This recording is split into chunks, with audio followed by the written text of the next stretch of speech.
What's up, everyone? Welcome to another episode of Masters of the Retroverse. We are going to keep this one short and sweet. Sorry we've been kind of absent here lately, but we had to get something out this week because we've got big news, everyone. Yep. Which we'll go into that here in a few minutes. So, what have you been up to, man? Man, just, this weekend's been pretty hectic for me. I gotta get this up here. With everything that's been going on, so been a little different. So yeah. You've got a couple projects you've been working on. It's kind of cool. The ones behind me on the shelf there. Whip it out. Man. So yeah. Oh, hey, no, this is kid friendly, right? Yeah. So it's not completely finished, but so Teenage Mutant Ninja Turtles 2 from 1992 or 93, I can't remember. I threw together a Secret of the Ooze container. Nice. So yeah, little lights and all that stuff. It's pretty sweet. You can't see it too well here because all the lights that are on, but man, yeah, handmade, huh? The whole damn thing. Like, so it's just PVC couplers. I cut out little pieces, cannibalized some lights. The Secret of the Ooze is green dish soap, just to let you know. I was going to ask you what that was. Green dish soap. So, little bubbles. Yeah, that's all it took to turn the turtles into the Ninja Turtles, huh? The green dish soap. Yeah. It's just missing. The only thing I got to do is get the TGRT logo on here. Mm-hmm. So nice. Yeah. Threw that guy together. Took me a little bit. I had to I got the design, the schematic, all that shit from a place called the DIY Prop Shop. It's a YouTube channel. Nice. They called for a Voss bottle. A Voss, like the expensive the water. Yeah. Okay. It didn't work too well because I guess the size of the bottle has changed in 2 years since they did that episode. So I actually got on eBay and just started Googling or eBay searching for the clear PVC pipe. So yeah, I did that. That's what it was, huh? Clear PVC pipe? Yeah, it was kind of expensive. It was $15 for that one 12-inch piece. Damn. Yeah.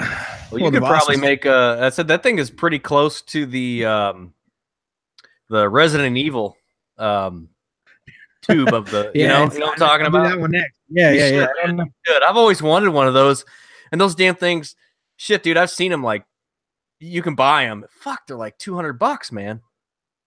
Yeah, they're ridiculous, dude. I don't even know like where you would get the stuff for the inside for the was it blue and green or two squirrels of blue?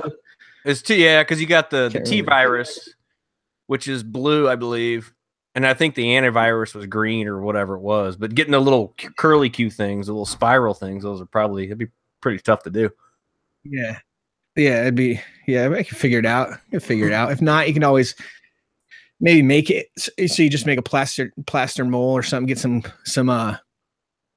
there's a little echo. There's you get a plaster and make a mold of the curly Q, like with a spring or something, right? Mm-hmm. There you go. And then cut it in half, pull the spring out, put it back together, and then pour your shit in there and wait till it seals, like hot glue or maybe something that color, and then run a light up it. There you go. Yeah. Gotta get crafty. I don't know, man. Gotta get crafty. Yeah, I haven't been doing much, man. It's been like 400 degrees below zero, and I've been busy at work, so it's been a crazy last couple weeks. We've had some family stuff going on, and it's just been it's been nuts, man. But I am so excited for this weekend. Yeah, the 20th is going to be pretty freaking amazing. Freaking amazing. Yes, it is. So some of our viewers already know who's coming on, but should we just say who it is now? A couple of the insiders, a couple of the guests and good friends of the show know who it is, but I'll let you announce it. You let me because I did the legwork. You do all the legwork, man. I'm not going to take credit for that. Yeah. So if you guys were around in the mid '80s watching cartoons and shit like that, we got Larry Kenny. coming on the show, the voice of Lino from the Thundercats. So yes, it's going to be. I'm super stoked to see him come on the show. It's the first guest that we've had that was actually, big name. We've had a lot of good guests. Well, it's a big name. I mean, the first so-called celebrity, I guess you'd say.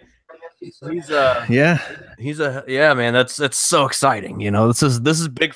This is big for us. It's kicking off 2018 in the right direction, and man, that's so cool that you got that set up, dude. I'm so excited because not just doing the research on him for the show, which you've done most of it. I've just kind of been sitting in the wings, waiting, watching.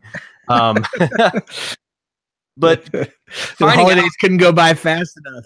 I know, but finding out all the different stuff that he's done, because like everybody knows as him as Lino, but there's so much other stuff that he's done, and really excited to talk to him about all that.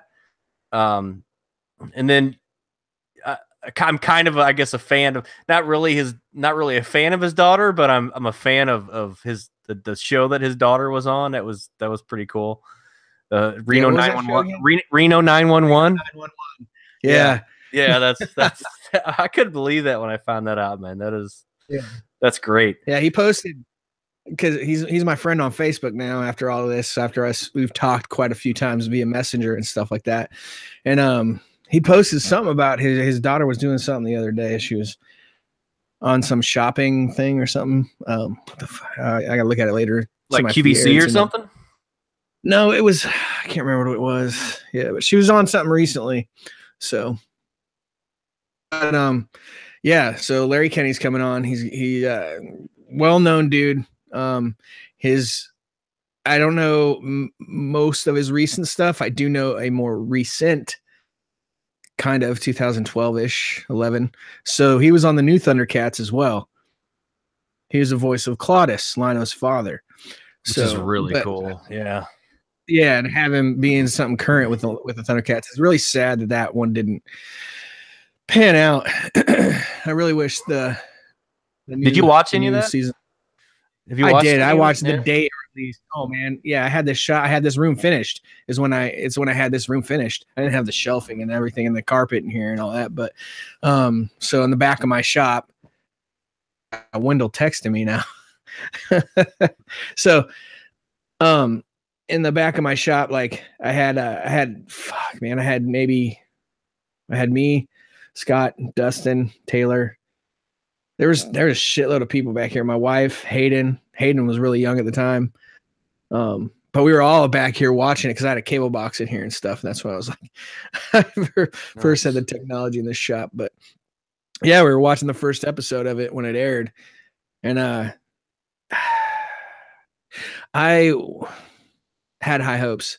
I really liked the original format of what the Thundercats were in the 80s, and they kind of went in a different direction. It was cool, like the way they went, but if you knew what Thundercats was from the 80s, it was kind of, I don't want to say disheartening, but like you really wish that it would have kind of still had more of an homage to the original show, So it didn't really hold up to the it was good in its own right.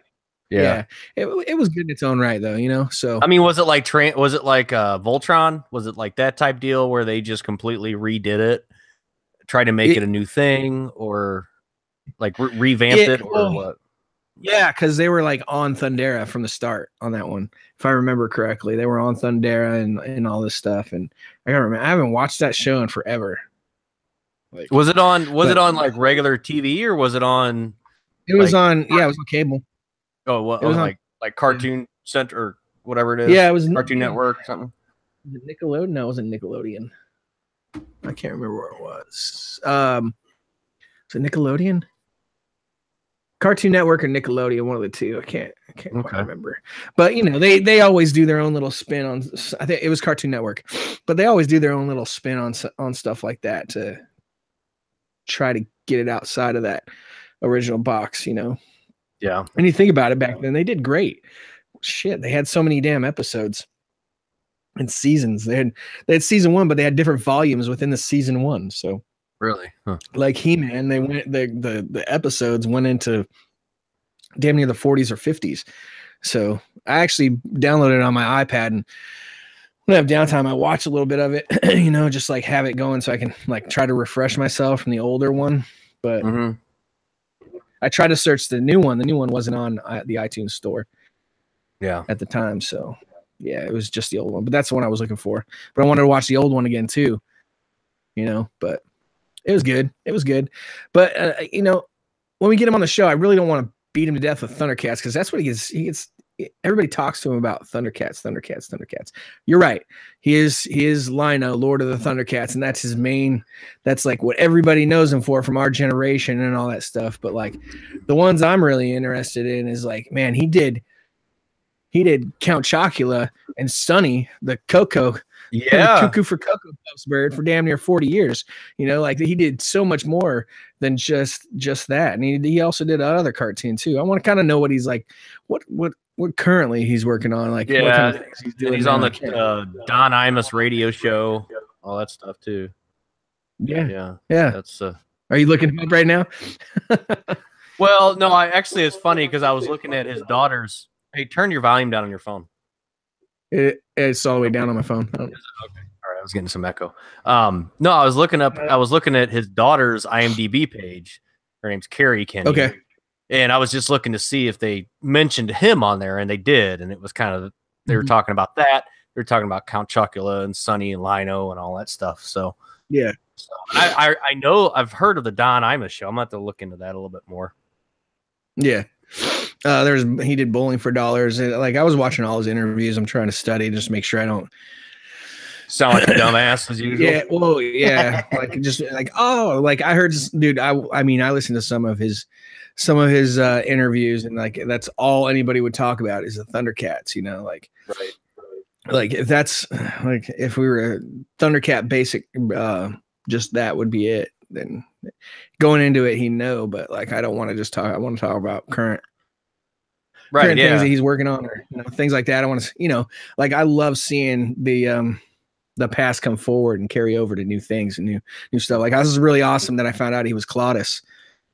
When like I even told Dana, like when that first episode played, and like you hear his dad talk, you hear Lino's dad talk. I was like, Dana, that's the freaking voice of the original Lino. I was like, and she's like, no. And I looked it up, and yep, sure as shit, Larry Kenny. Man, that's so cool. So cool. Yeah. So Saturday night. What time?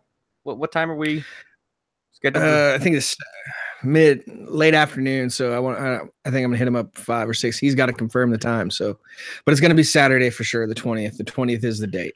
Okay. Yeah. So Saturday 20th. Keep an eye on our Facebook page, Instagram, and definitely our YouTube too.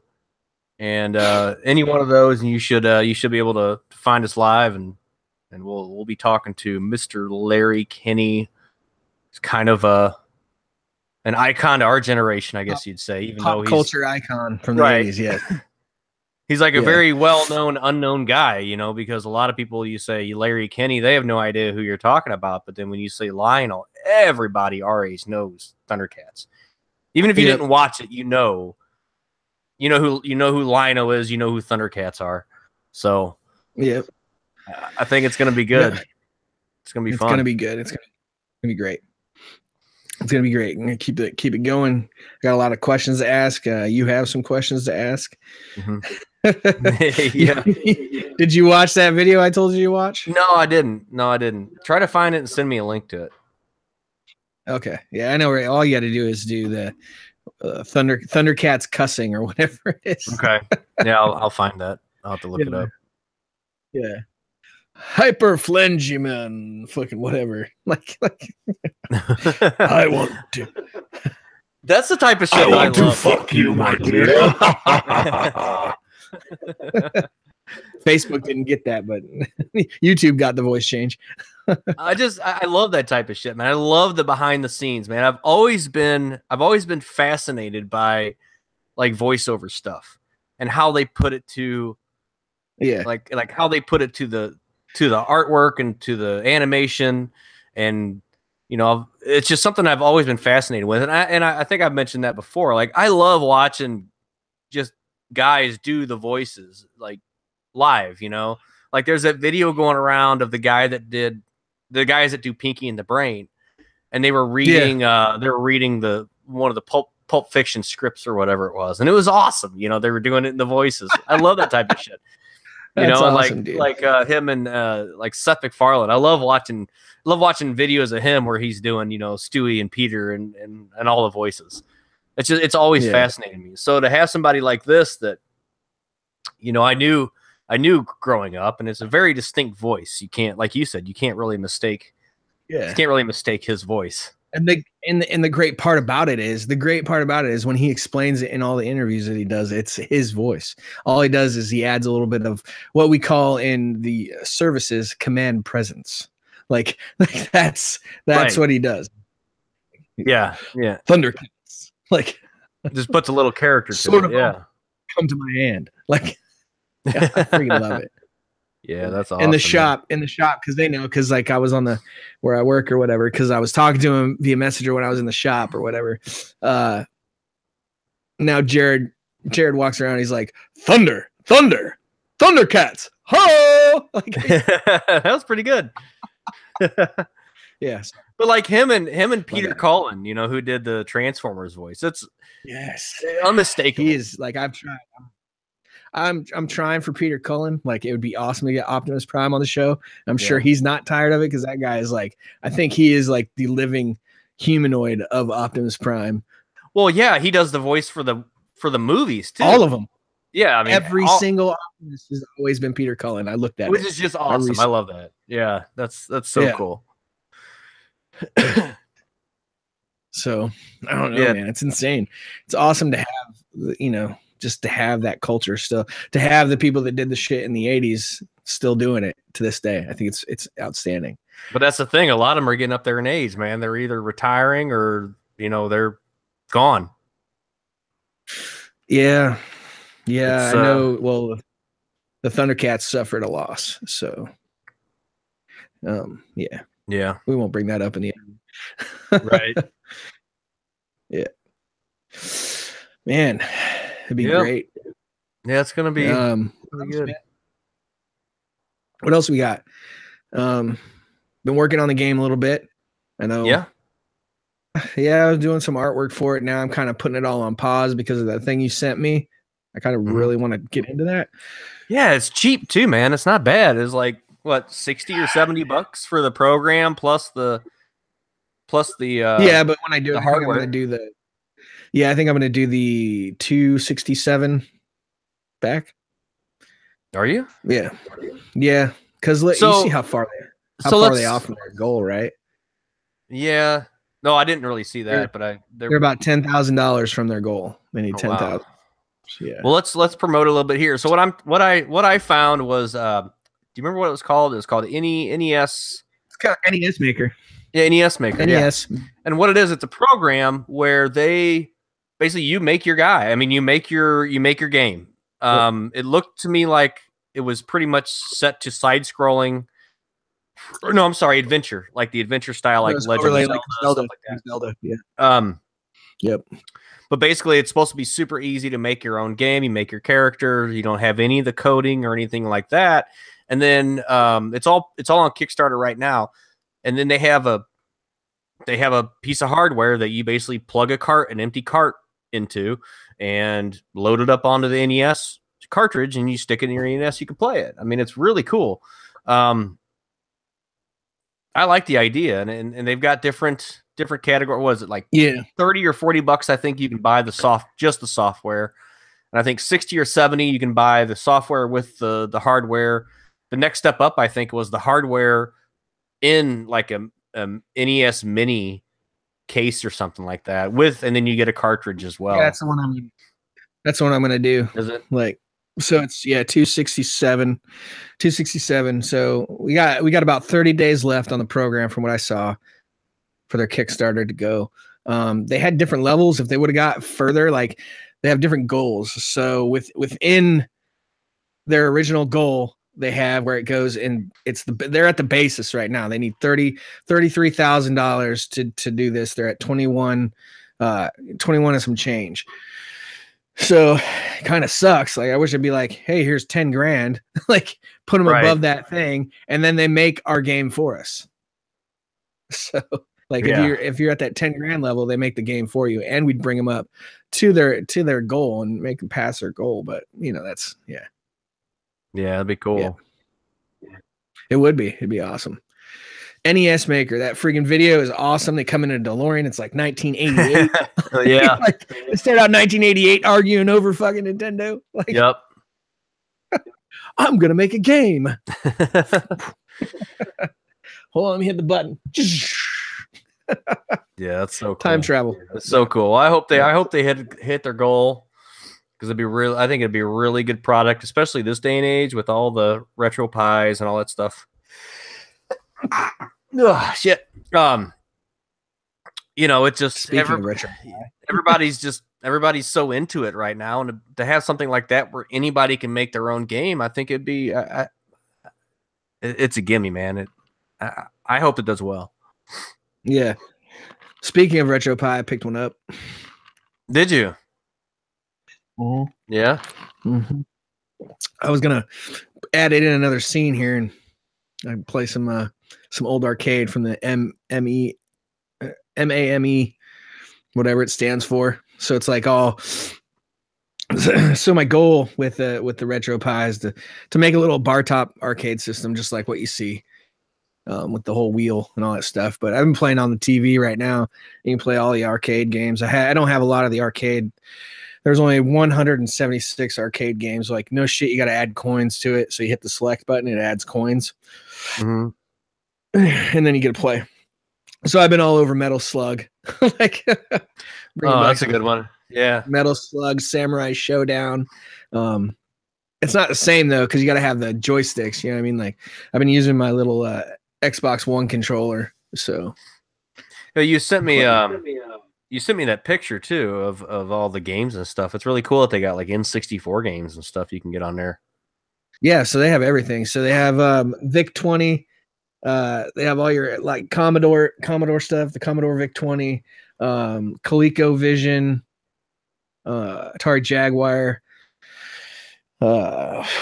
Daphne, which I never heard of Daphne before, but Daphne was a platform. There's like platforms you didn't even know of, like Italian platforms and like other stuff that you never even heard of. The only thing is when you get in and you're starting to play like the the Commodore stuff like that, like some of them, they have the EGA, not VGA colors and stuff like that. So it's a little, so it's blue, pink, and white and black. So everything looks weird. You remember those old like computer games like that? Mm-hmm. Yeah. I've been watching another YouTuber, 8-bit guy. Mm-hmm. Dude's pretty freaking smart. He made his own video game, but he made it for the Commodore 64. It's called Planet X. It's just like for a Commodore 64 type game. Yeah, he made a brand new game for Commodore. Like, this guy is so intelligent when it comes to coding and like all that crap. Like, I'm kind of afraid to ask him questions because I don't want to ask him the wrong thing and be like, God, this guy's a sound like a dumbass nerd, yeah, like a nerd calling me a nerd, and I'm a nerd. So it's like, what the fuck? I'm not nerdy enough, I'm not worthy. But the dude can code on BASIC. In an hour, he can write a Tetris program and play Tetris. Holy shit! The dude is smart. Yeah. People send him all this old 8-bit stuff, like old ass computers. I was really interested. I started watching all of his videos trying to find, but he had no shit. He held the old VTech IQ Unlimited. That was actually my first computer.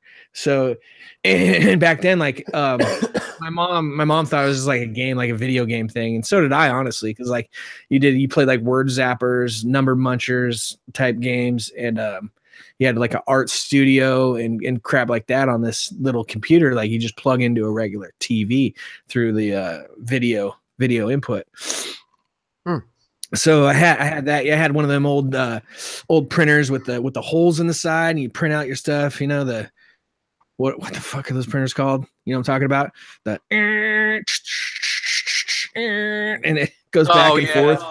What the fuck are those printers called? Just the old school printers. Yeah, they're just horribly loud and obnoxious. And Yeah. like makes the whole table shake. Yeah. God, they've come a long way. I had one of those.